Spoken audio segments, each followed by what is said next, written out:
Kesultanan merupakan kerajaan Islam pertama di Pulau Jawa, berdiri pada akhir abad ke-15. Kerajaan ini memiliki peran penting dalam penyebaran agama Islam di Indonesia, khususnya di wilayah Jawa.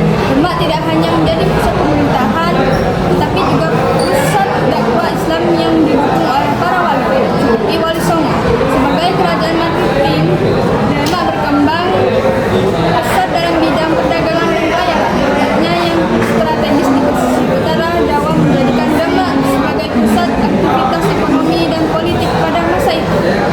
Keruntuhan Kesultanan Demak.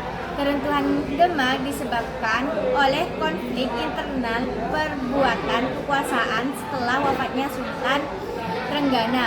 Tokoh seperti Arya Pemangsa terlibat dalam perbuatan tahta. Akhirnya kekuasaan Demak berpindah ke Kesultanan Panjang yang dipimpin oleh Jaka Tingkir. Kesimpulan, Kesultanan Demak merupakan kerajaan Islam pertama di Jawa yang memiliki peran penting dalam penyebaran Islam dan perkembangan perdagangan. Kerajaan ini mencapai puncak kejayaan pada masa Sultan Trenggana. Namun, akhirnya runtuh akibat konflik internal. Raja-raja Kesultanan Demak berikut raja-raja yang pernah memerintah. Yang pertama ada Raden Patah, pendiri Demak yang memerintah dengan dukung Wali Songo. Yang kedua ada Patih Unus, dikenal sebagai Pangeran Sabrang Lor karena pernah menyerang Portugis di Malaka.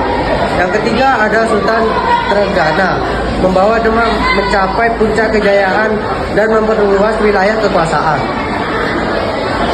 Dengan Kesultanan Demak dalam penyebaran Islam, Kesultanan Demak memiliki peran besar dalam penyebaran Islam, antara lain menjadi pusat dakwah Islam di Jawa, mendirikan masjid seperti Masjid Agung Demak, menyebarkan Islam melalui peradaban bersama Islam dalam dakwah. Sejarah berdirinya Kesultanan Demak. Kesultanan Demak didirikan oleh Raden Patah sekitar tahun 1478 Masehi yang merupakan kerajaan Majapahit. Berdirinya Demak ditandai dengan membangun tauhid dan munculnya kekuasaan Islam di Jawa. Demak berkembang menjadi kerajaan kuat yang didukung oleh para wali dan letaknya yang strategis di jalur perdagangan. Sekian penjelasan dari kelompok kami.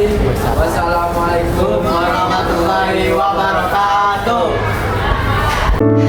Ku akan selalu menjagamu hingga